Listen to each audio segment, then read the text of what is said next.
Hello, well, welcome to Tea with the Druid 348. My name is Philip Carr-Gomm, and Tea with the Druid is brought to you by the Order of Bards, Ovates and Druids.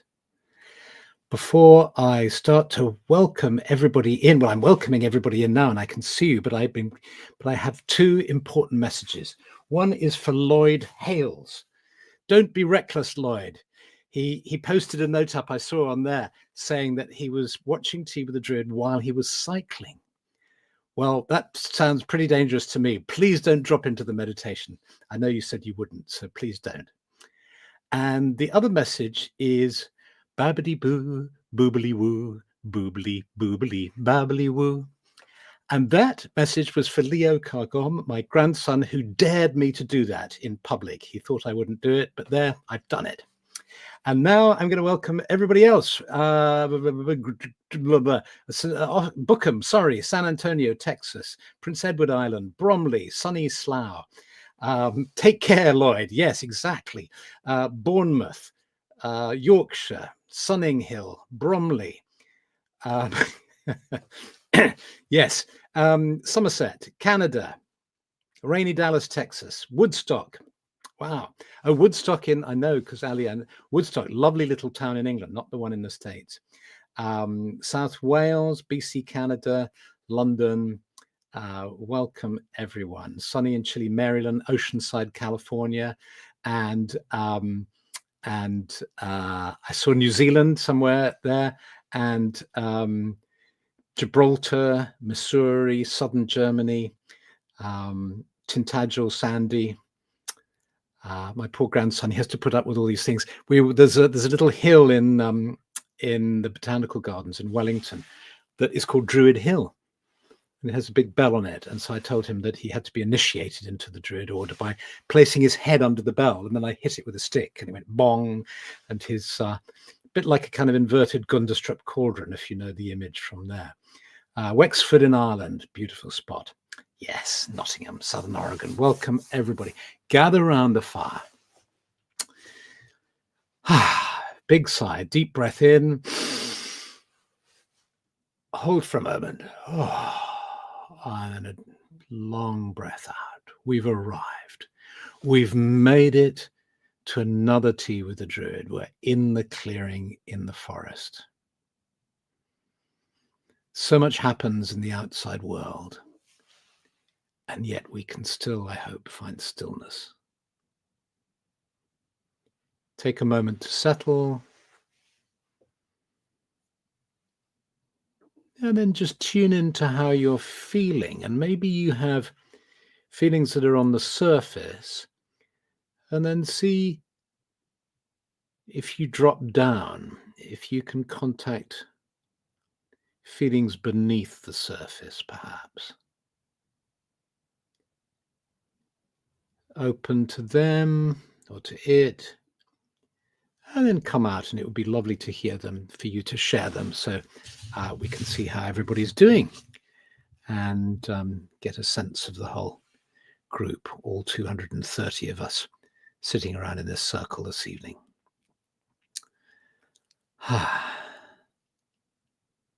Greetings from the Catskills of upstate New York.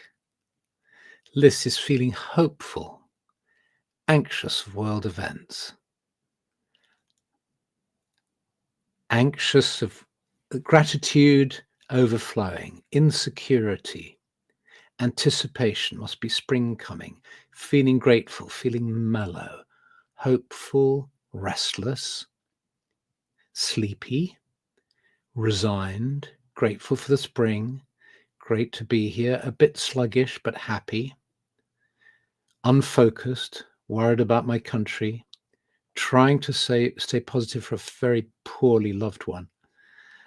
Joyful, trying hard to stay centered and tolerant, worried about the world situation, tired, hopeful, a little anxious, full, calm, frustrated with the continued suffering in Gaza, a bit stressed, enlivened by springing, blessed we're now in spring, feeling good and grounded, feeling a little overwhelmed, to be honest. Sorry, they're going so fast that they're disappearing. Grateful, tense, tired, surface waves tossing about deeper down, calmer, glad for the brilliant sunshine amidst the distress all around. Continuing anxiety, happy but a bit tired, loving the light of spring, feeling unmoored, excited, anxious and conflicted, grumpy. Lots of mentions of spring. And yes, that funny feeling when the sun's shining, if you go to a funeral or when something really sad has happened, but actually the weather's picking up and it's warm and lovely. It's sort of reassuring, and yet it takes a while to adapt to those. Loving these sunshine days. Here in Britain, we've had lots of rain and grizzly grey days, and then today has been glorious, and we've had a few days of sun, so that's been lovely. Grateful for this space. Still a bit angry and afraid, but better on the whole. Tired, caring for a poorly friend. I can't begin to tell you how much comfort I'm getting on being in Circle tonight, as my beautiful companion and best dog friend Riley just passed unexpectedly in my arms and in my cottage. Oh, I'm sorry to hear that, Jane. There's that lovely in the Druid Animal Oracle, we talk about the way dogs in the Druid tradition are often seen as psychopompic animals. That means animals that lead us into the other world. There are lots of tales in the British Isles and I'm not sure about Ireland, but certainly I'm familiar with those in the British Isles and Scotland of ghostly dogs walking the old tracks. And so, thinking of the old tracks, my mind always turns in difficult times, and when the world's in turmoil, my mind often goes to the support and the very real nourishment that we can get from turning to the old ways and to the traditions and to Druidry. For spirituality is to be of any value, it has to help us when times are hard, not just when times are good.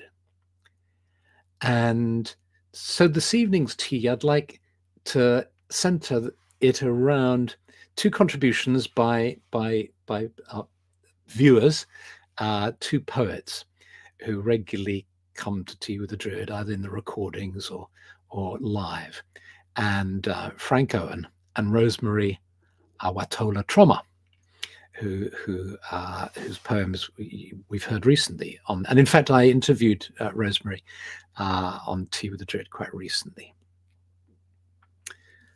And let's drop into the first poem, Frank Owen's poem, because it speaks to that teaching that Druidry brings to us of somehow helping us to slow down and to think like a tree and feel like a tree and think like a mountain and be like a hill.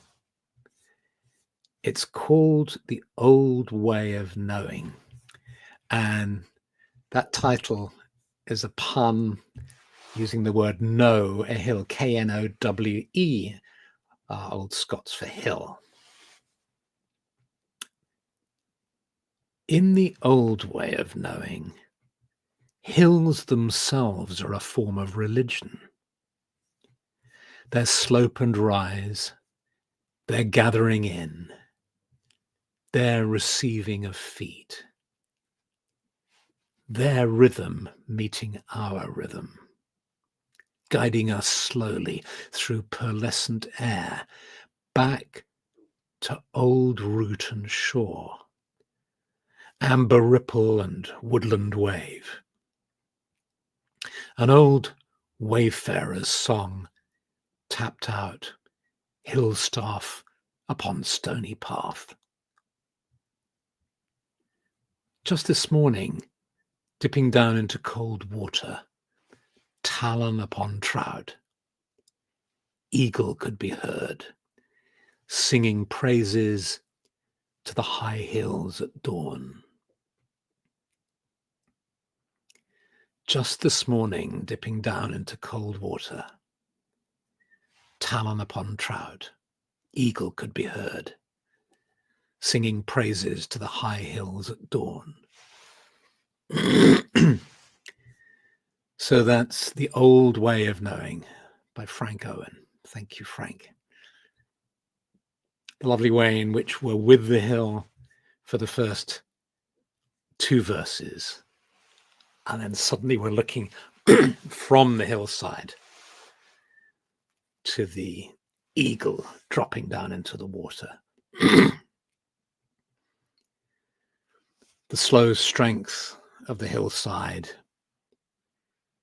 the different rhythm of nature that draws us into a different relationship with life. As humanity's moved, surfing the wave of evolution across the centuries, our consciousness has speeded up, going faster and faster. In the old days, before there was electricity, as soon as the sun started to set, everything started to slow down because you had to have the ways and means of making light. If you didn't, you really had to curl up or just make love or just talk to each other in the dark or sit under the stars and watch the moon. But if you did have light, you could sit with that light and weave or sew, tell stories, sit by the fire. With the coming of electricity, everything sped up, and our sensitivity to the spirits, to those creatures that live in the liminal world of twilight, our sensitivity started to be lost as we could only see with the light. And then, of course, came the telephone, the telegraph, the television, then the internet, and social media. And it's just getting faster and faster and faster. And our nervous systems haven't really had the time to adapt to this speed. And so they suffer as a consequence.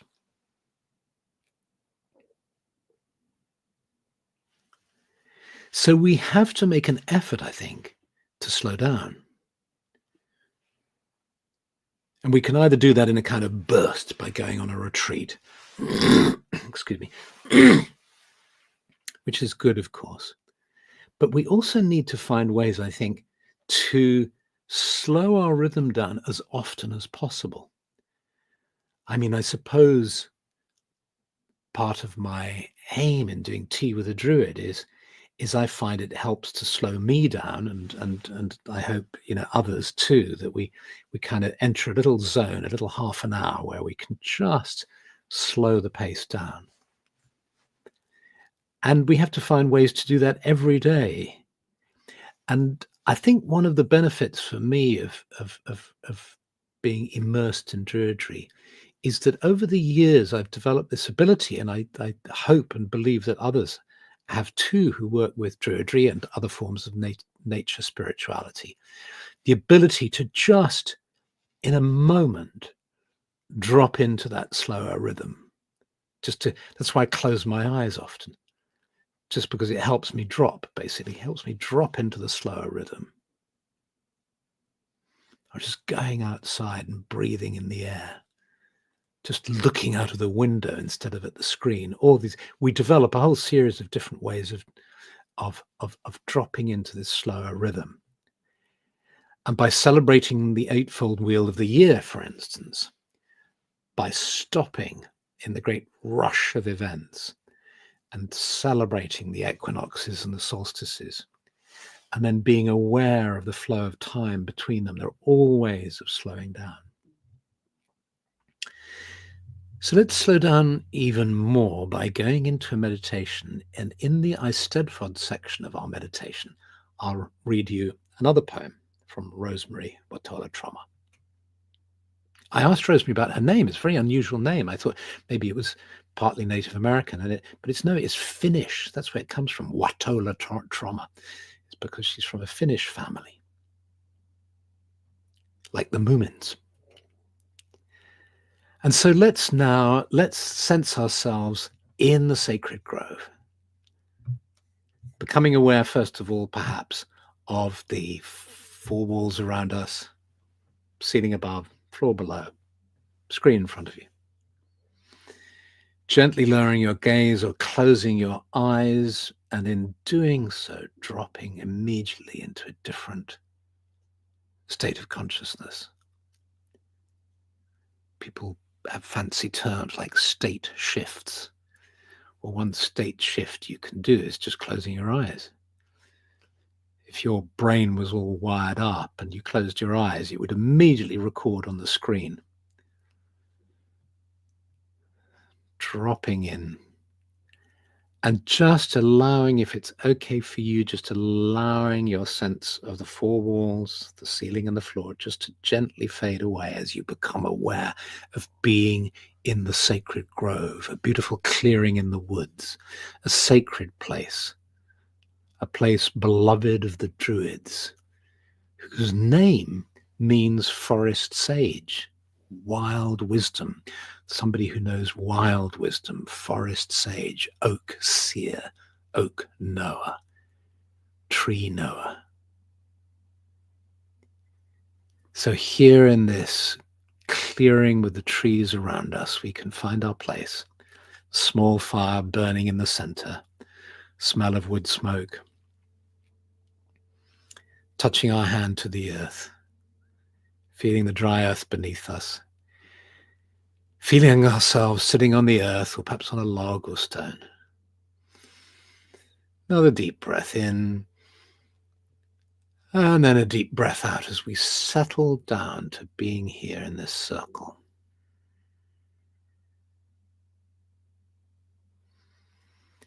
Tuning in now to the earth beneath us, the earth that's supporting us.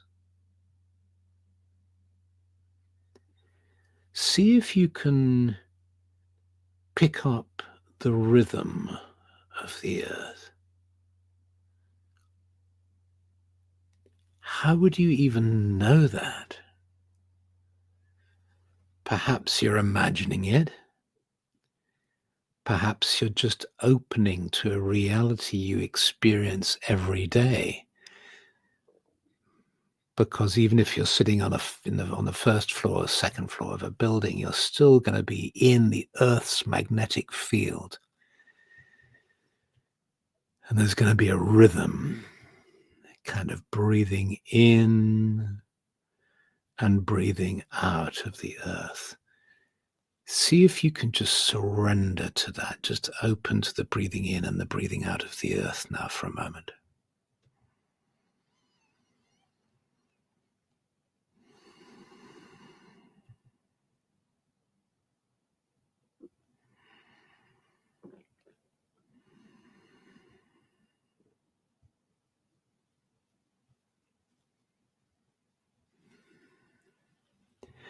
And as we breathe in and out slowly, with the slow rhythm of the earth,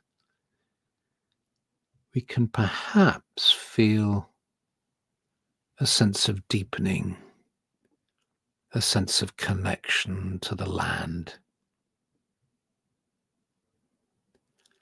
a sense of connection too to all the flora and fauna, the creatures that are gathering around us in the forest, the birds in the trees.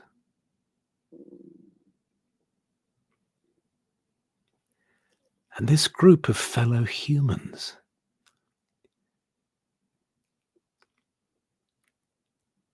300 or so human beings who are all here, whose lives all converge at this moment, at this time, here in this forest, in this other world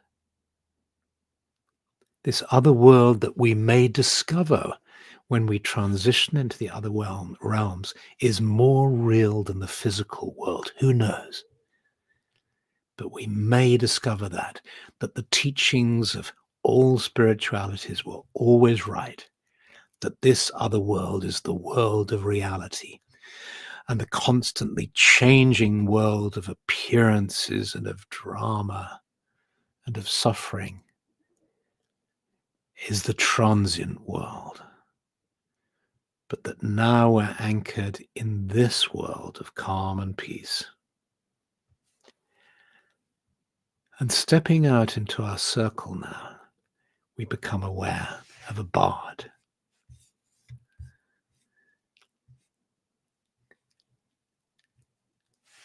And the bard works with the power of the word, the magical power of the word, to lead us to the ineffable, to lead us to the mystery, to lead us to those places where words are no longer necessary or even exist.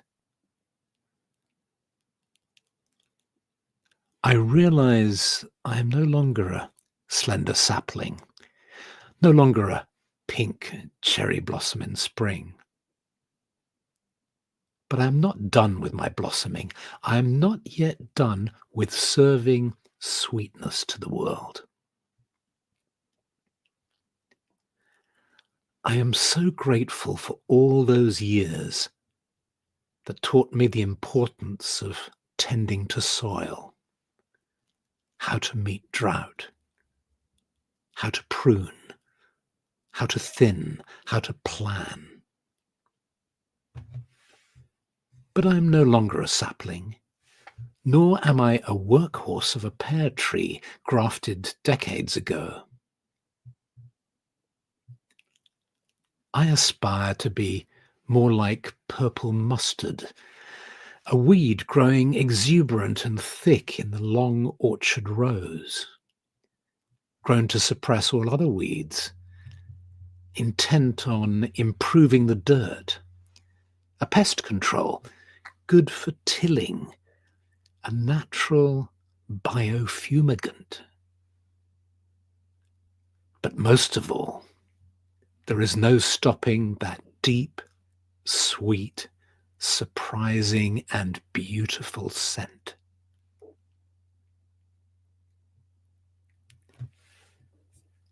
And that was driving back to the orchard where we once lived by Rosemerry, Wahtola, Trommer.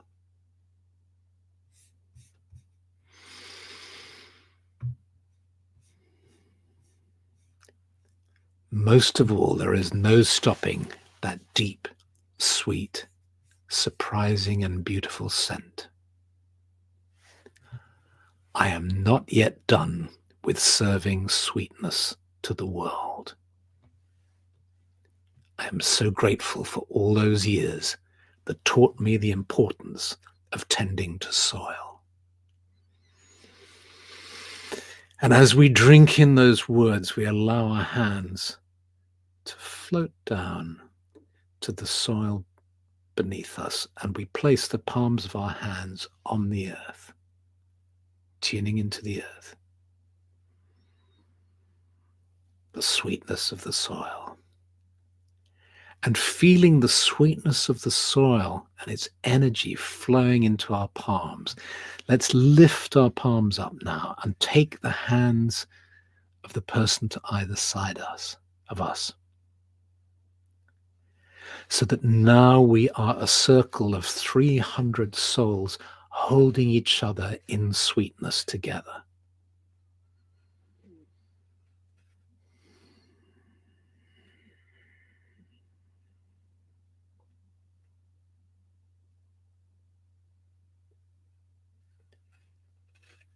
May this sweetness, may this peace May this calm radiate from our circle to all the earth. May peace prevail on earth.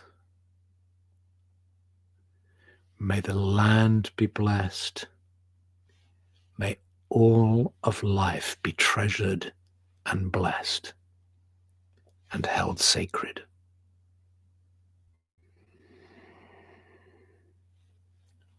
We gently squeeze the hand to either side of us, feeling that solidarity that comes from community and connection. And then gently let the hands go and move the hands to our heart. May each of our hearts be blessed. May each of us nurture the flame of love and of hope, of beauty, of truth, of joy, always in our hearts.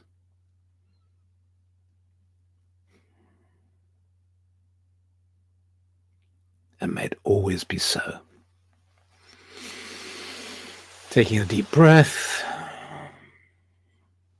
and then very gently allowing your awareness of the sacred grove begin to fade, retaining the positive feelings you've gained in this meditation, but allowing this awareness of the sacred grove to fade as you become aware of the four walls around you, the ceiling above you and the floor beneath you.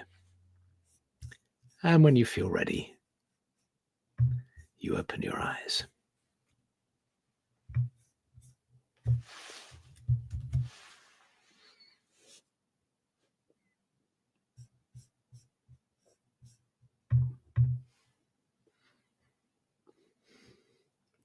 That's a lovely comment, Eric. Thank you.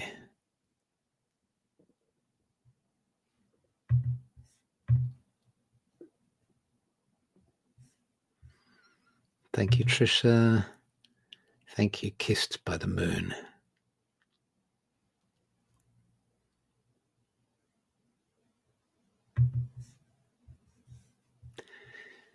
So thank you all. I'd like to invite you to, oh gosh, there are lots more comments coming in.